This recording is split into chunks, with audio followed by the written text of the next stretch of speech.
जय Shri Swaminarayan. Standard 9 social science, chapter number 3, movement towards a new world. Dear student, I continue this chapter. In our previous lecture, I explained about the causes of the World War II. They are, as we have discussed in that, they are first nationalism, groupism, militarism, failure of League of Nations, Treaties of Versailles, imperialistic ambition of Adolf Hitler, German attack on Poland, and this is the some regions. As we know, the Second World War started in 1939 and ended 1945.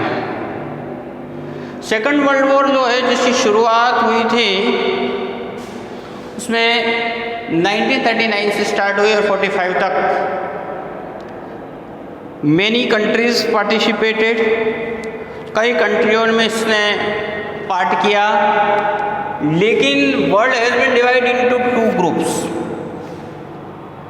अब जो major countries थे, जो powerful countries हैं, अगर उनकी हम बात करें तो world has been divide into 2 parts. एक तो allied nation and axis nation,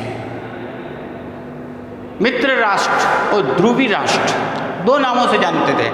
मित्र राष्ट्र, इनको मित्र राष्ट्र कहते थे, और ये हमारे ध्रुवी राष्ट्र। अब जो मेजर स्टेट्स थे, जो बड़े पावरफुल थे, जिनको हम कह सकते हैं वो एलाइड नेशन में इंग्लैंड, फ्रांस, अमेरिका और रशिया, और उधर से एक्सिस नेशंस के अंदर जो भी तो पावरफुल थे, जापान, जर्मनी और इटली। अब यहाँ इज वी एवरीवन नो, जैसा हम जानते हैं फर्स्ट वर्ल्ड वॉर, और उसमें हमने पिछले क्लास में डिस्कस किया था कि Versailles treaty is the responsible for the second world war के लिए भी वर्साइल ट्रीटी, क्योंकि यहाँ जर्मनी, और when Germany came to the power, जब पावर में आई तो उसने अपने मिलिट्री पावर और ध्रुवीकरण जो अपना जो भी कंडीशंस थी वो बढ़ाना शुरू कर दिया। Snap out from to the League of Nation. Japan और इटली को एक इम्पोर्टेंस नहीं दिया था, ना लीग ऑफ नेशन में दिया, ना उसकी विक्ट्री के बाद इटली को काफ़ी नुकसान हुआ उसके बावजूद भी। अब देयर इज ऑलवेज फियर, हमेशा फियर थी फ्रांस और इंग्लैंड दोनों को जर्मनी से। अब ये सभी ऑल सर्कमस्टेंसेस ने लगभग दूसरी विश्व युद्ध की ओर वर्ल्ड को धकेल दिया। तो देखिए, with the commencement of the world war second, the world was again divide into 2 groups. जैसे फर्स्ट वर्ल्ड वॉर के समय में डिवाइड हुआ था, वैसा अगेन दूसरी बार सेकंड वर्ल्ड वॉर के लिए बट गया। One side was the allied nation lead by England and France. One side में कौन थे? इंग्लैंड और फ्रांस के नेतृत्व वाले राष्ट्र। On the other side there was group of axis nation. Comparison जो है यहाँ पे जर्मनी, इटली और Japan. Beside this some other factor with the war driven mentally had enter in this Japan attacked on America navy in Pearl Harbor. देखो, शुरुआती दौर पे क्या था कि युद्ध का कारण क्यों बना, कि सबसे अगर हम बात करें तो जापान ने अमेरिकन नेवी के ऊपर अटैक कर दिया पर्ल हार्बर पर। As a America give upon a neutral stand. देखो, अमेरिका सेकंड वर्ल्ड वॉर में पार्टिसिपेट नहीं हुआ था, और मेरे दृष्टिकोण से माना जाता है अमेरिका सबसे बड़ी भूल जापान ने की थी। अमेरिका के ऊपर, अमेरिका मतलब पर्ल हार्बर के ऊपर अटैक कर लिया अमेरिकन सैनिकों पर। एज ए रिजल्ट क्या हुआ? ज्वाइंट विद अलाइड नेशन, और अलाइड नेशन के साथ ज्वाइंट हो गया। When the war was going full of swing, जब आगे बढ़ा हुआ था, स्विंग के ऊपर था, America dropped 2 atom bomb on Japan. America ने 2 एटम बम छोड़ दिए जापान के ऊपर, हिरोशिमा एंड नागासाकी। और in order to stop Japan from moving any further, आगे बढ़ने से ले 1,24,000 Japanese citizen loss their life, कम से कम 1,04,000 लोगों ने अपना जीवन खोया। And there was absolute destruction, और उस डिस्ट्रक्शंस के बाद में जापान अकेला पड़ गया। तो देखिए मैं एक बार वापस से आपको पूरी आउटलाइन समझाता हूँ, ध्यान रखना। इस हमने जैसा आपको बताया, there is always fear of, है ना। इस वर्साइल की ट्रीटी के बाद में जर्मनी के द्वारा थोपी गई जर्मनी के ऊपर जो ट्रीटी थी, उससे पूरा का पूरा इंग्लैंड और फ्रांस को डर था। सबसे ज़्यादा डर तो फ्रांस को था।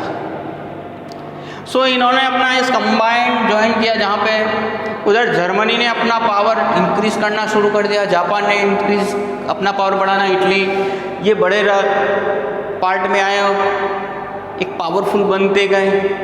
बिल्कुल इनका पावर इनके पावर के सामने बराबर था। युद्ध की शुरुआत हुई, युद्ध चल रहा था, लेकिन सबसे बड़ी गलती अगर कहें या गलती कहें या नहीं कहें, लेकिन मेरे दृष्टिकोण में एक गलती हो सकती है कि जापान और ये काफ़ी इनके पैरल थे, मतलब बराबरी का मामला था जिसको बोल सकते हैं हम, बराबरी की स्थिति थी। लेकिन जापान ने पर्ल हार्बर के ऊपर अटैक किया अमेरिकी सोल्जर्स।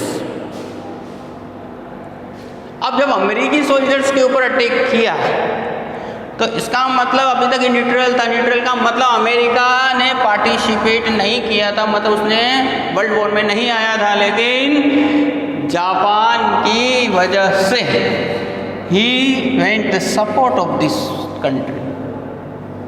और जब ऐसी स्थिति आ गई तो उसके सामने इन दोनों की ताकत बढ़ गई, इनकी ताकत में वृद्धि हुई और ये लोग इसका मुकाबला नहीं कर सके। जापान आगे बढ़े, उसको रोकने के लिए अमेरिका जब स्विंग पे था, युद्ध चरमोत्कर्ष पर था, रिजल्ट के लिए दौड़ा, उसी समय अमेरिका ने क्या किया, जापान को आगे बढ़ने से रोकने के लिए हिरोशिमा एंड नागासाकी के ऊपर 2 सिटीज़ के ऊपर बम बरसाए, एटम बम डाले, और इसमें लाखों लोगों का और बहुत बड़ा डिस्ट्रक्शन हुआ। At least Japan had to surrender करना पड़ा। और फिर जर्मनी अकेला हो गया, उसमें इटली थोड़ा कमज़ोर पड़ गया, और फिर लास्ट में जर्मनी है डिफीटेड। इस तरीके से देखिए, जिस तरीके से 11 अगस्त 1945 को वर्ल्ड वॉर एंड हुआ, फिर विश्व में एक नई दिशा की ओर, नए कदम की ओर आगे बढ़े, विश्व शांति की ओर ले गए, जिनके बारे में भी हम आगे पढ़ेंगे। अब इस वर्ल्ड वॉर का इफेक्ट्स क्या हुआ, हमने फर्स्ट वर्ल्ड वॉर में भी पढ़ा था, अब यहाँ है हम लोग सेकंड वर्ल्ड वॉर की बात पढ़ रहे हैं। इसका इफेक्ट क्या हुआ, क्या प्रभाव पड़े? तो economic effects, communism in China, इसके बाद में the beginning of the cold war. There are 3 effects, 3 effect हुआ, economic effect, communism in China और the beginning of the cold war.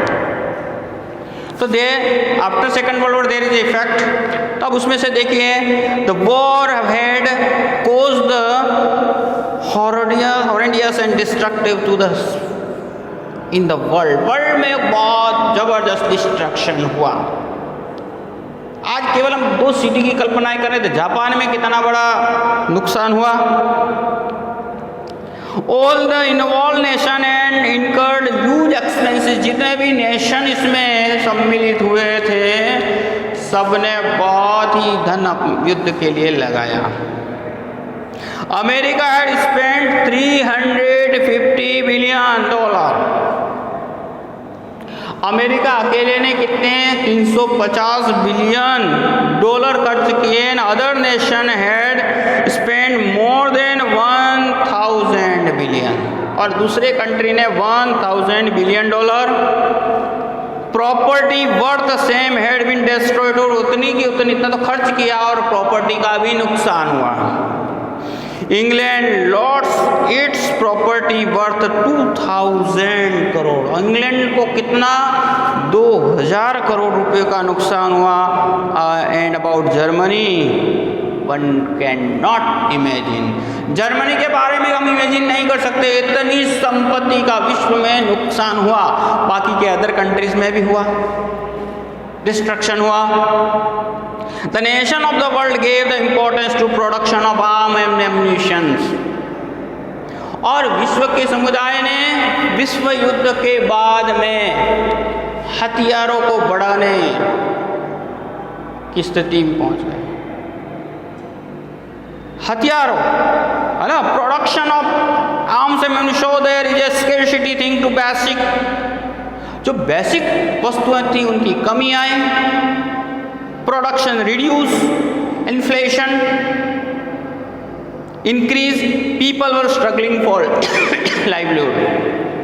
अब देखो, जब आवश्यक वस्तुओं का प्रोडक्शन बंद हो गया, सभी लोग युद्ध में चले गए और इसकी वजह से आर्थिक मंदी झेलनी पड़ रही थी, प्राइस राइज हो गए थे, आवश्यक वस्तुओं की कमी हो रही थी। ह्यूमन स्ट्रगल कर रहा था अपने लाइवलीहुड के लिए, जीवन यापन करने के लिए एक बहुत, and there was a scarcity of necessary goods in the market, the economic life of people shattered। इस तरह इकोनॉमिक जो लाइफ था वो पूरा का पूरा बिखर गया। There was a scarcity of necessary goods in the market and whole the life shattered, बिखर गई जिंदगी। As a result, nation of the world pushed to economic depression, और इस तरीके से विश्व आर्थिक मंदी के दौर में आ गया है। तो आपको ये पहला जो इफेक्ट है वो इकोनॉमिक इफेक्ट है, ध्यान दें। इस इफेक्ट के अंतर्गत क्या हुआ, तो हम आपको अंदाज लगा सकते हैं कि जो 4 साल तक 5 साल तक जो युद्ध चला, इस बीच में टोटली होल कंट्रीज, है ना, चाहे अपनी सेफ्टी के लिए चाहे इन्वॉल्व हुए या ना हुआ, लेकिन होल सभी कंट्रियों का दौर था वो आर्म्स और एम्यूनिशंस को बढ़ाना अपनी सेफ्टी के लिए। पूरा का पूरा ध्यान उनको वर्ल्ड वॉर पे था, इसलिए जो बेसिक नीड्स थी, बेसिक जो ज़रूरत थी, उनका प्रोडक्शन डिक्रीज हो गया और वर्ल्ड को एक बहुत बड़ी चुनौती, जो एक स्ट्रगल जो हुआ वो किसमें स्टार्ट हो गया, इकोनॉमिक फॉर्म।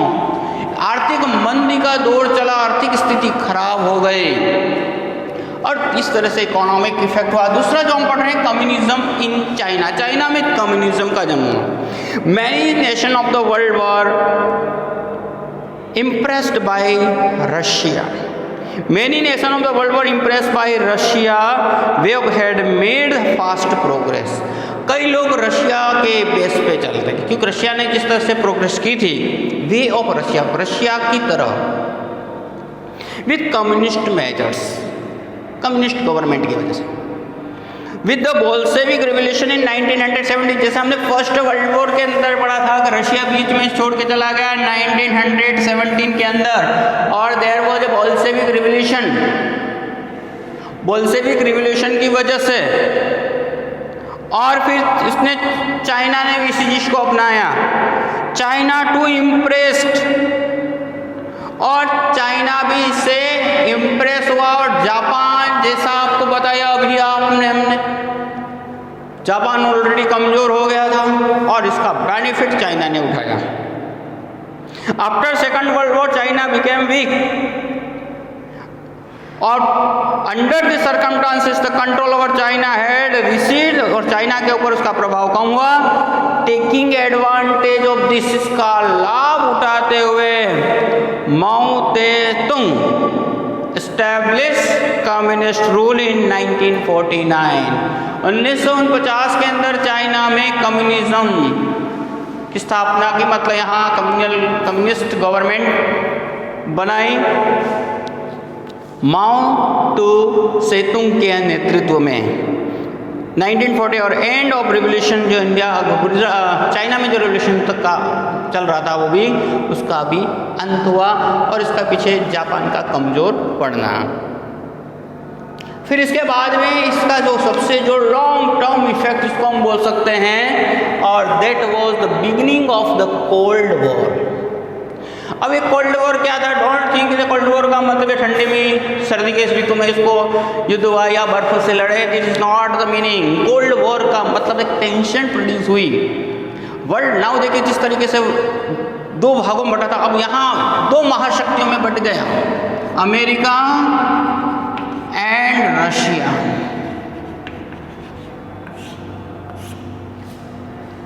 अब वर्ल्ड के दो भाग इस तरह हो गए। बोथ कंट्री क्या करते थे, एक में डेमोक्रेसी थी और यहाँ पे कम्युनिस्ट गवर्नमेंट थी, सोशलिज्म इन दैट। अमेरिका और इन दोनों के बीच में both country have high level weapons, destructive weapon थे उनके पास। वर्ल्ड अगेन एक बार तीसरे विश्व युद्ध की ओर जा रहा था, यद्यपि नहीं हुआ है अभी तक। तो देखिए after the second world war the world was divide into two super power.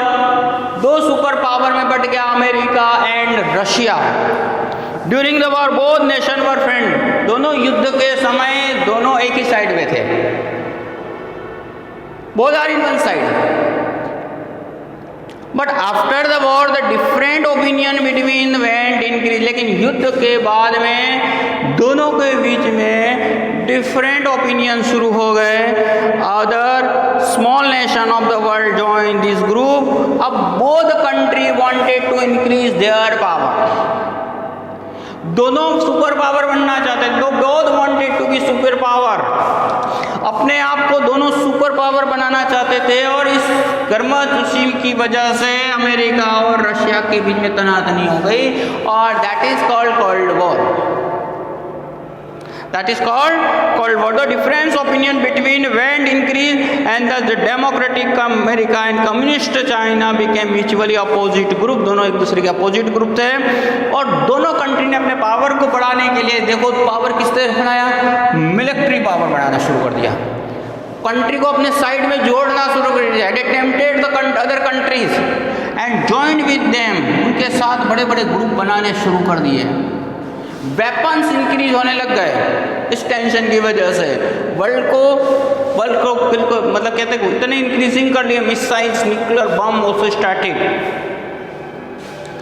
तो the world war was ideological and both initially order to support oppose one other. एक दूसरे के ओपिनियन वगैरह वर्ल्ड में अपनी बात को रखने के लिए दे टेम्पटेड द अदर कंट्रीज। दूसरे कंट्रियों से छूट जोड़ करके ग्रुप बनाना शुरू हो गया। और atmosphere cold war many times the situation of third war was seem to be greater. और अब ऐसी परिस्थिति में तीसरे विश्व युद्ध की परिस्थितियां कई बार संभावित हो गई थी इस टर्म के पश्चात। इस स्थिति के पश्चात देखिए तो किस तरीके से यहाँ इफेक्ट हुआ।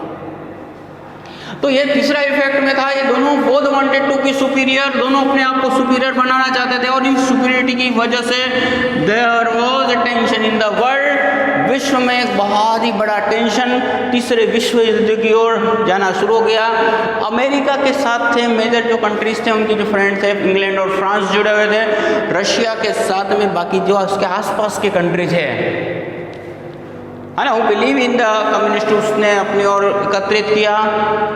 दोनों ओर से आर्मी एक्सिस ग्रुप मतलब ग्रुप बनाते गए। आर्मी बिग आर्मीज की बनाई गई, वेपन्स इंक्रीज किए गए और ये वर्ल्ड वॉर के लिए एक बार टेंशन का कार्य बन गए। और इस तरीके से तीसरा जो प्रभाव था वो कोल्ड वॉर था। तो कौन कौन से इफेक्ट हुए? सबसे पहला इफेक्ट था इकोनॉमिक इफेक्ट, दूसरा है कम्युनिज्म इन चाइना, थर्ड है आपका beginning of the cold war. तो इस तरीके से आपने ये देखा किस तरीके से क्या प्रभाव पड़ा। ठीक है, अब जो अपना नेक्स्ट चैप्टर होगा उसमें हम पढ़ेंगे यूनाइटेड नेशन के बारे में। ठीक है, अब ये यूनाइटेड नेशन का जन्म कैसे हुआ, क्या हुआ, किसने बनाया। ठीक है, तो अभी तक हमने जिन जिन टॉपिक्स के ऊपर चर्चा की है उनके ऊपर आप शॉर्ट नोट लिखेंगे। You right the short note on the topic which I have explain here. जो जिनके ऊपर हमने एक्सप्लेन कर दिया है। अगर आपको ध्यान में नहीं है तो हमने fascism, nazism, militarism in Japan, global depression, फिर हमने all the causes of the world war post world के फैक्टर्स के बारे में पढ़ा था। अभी भी अगर आपको जानकारी नहीं हो तो fights nationalism, groupism, militarism, failure of league of nation, treaty of Versailles, imperialistic ambitions of Adolf Hitler, और इसके बाद में German attack on the Poland. आज का जो हमने टॉपिक पढ़े थे उसमें से वर्ल्ड वॉर सेकंड की कुछ आउटलाइन पढ़ी थी, हमने शुरुआत की थी किस तरीके से वर्ल्ड वॉर, किस तरह कौन कौन से कंट्रीज कौन सी साइड में थे, इनके बारे में भी हमने स्टडी की। बराबर से ध्यान से इसके आउटलाइंस लिख हो गए। And what are the effect of the world war, और वर्ल्ड वॉर का क्या इफेक्ट रहा, ये हमने स्टडी की। न्यू टॉपिक से हम कल शुरुआत, अगला जो चैप्टर को हमारे न्यू टॉपिक से स्टार्ट करेंगे और वो होगा यूनाइटेड नेशन। अब देखो नाउ इन कंडीशन से निकलने के लिए, है ना, world wanted to be peace. देखो कंडीशन कैसे खराब हो, इसका इकोनॉमिक इफेक्ट हो गया, इफेक्ट पड़ा। देन आफ्टर वर्ल्ड किस में, ऑलवेज पूरा का पूरा फियर में था, डर घुसा हुआ था। और इन दैट ऑल कंट्रीज, जितने भी देश थे क्या चाहते थे, वर्ल्ड पीस। अब विश्व के लिए शांति की स्थापना, क्योंकि इकोनॉमिक कंडीशन रुइन हो चुकी थी, सोशल इंडस्ट्री से भी काफ़ी प्रभावित हुए थे, कम्युनिज्म फैलता जा रहा था। अब ऐसे होड़ में ऑल कंट्रीज जो थे वो क्या चाहते थे, ओनली इंक्रीजिंग वेपन्स, जो भी प्रोडक्शंस था वो सब कुछ बंद हो चुका था। ऐसे में पीपल परेशान हो चुके थे, हताश हो चुके थे, और वर्ल्ड अब वही ये चाहते कि युद्ध बंद हो करके विश्व शांति की स्थापना हो, और उसके लिए यहाँ पे क्या बनाएगा, यूनाइटेड नेशन ऑर्गेनाइजेशन। कल हम इसी नए टॉपिक के साथ हम आएंगे जिसमें आपको वर्ल्ड यूएनओ के बारे में, यूनाइटेड नेशन ऑर्गेनाइजेशन के बारे में डिस्कस करेंगे। जय श्री स्वामीनारायण। बट यहाँ तक आप अपना होमवर्क कंप्लीट करें, राइट द शॉर्ट नोट। जय श्री स्वामीनारायण।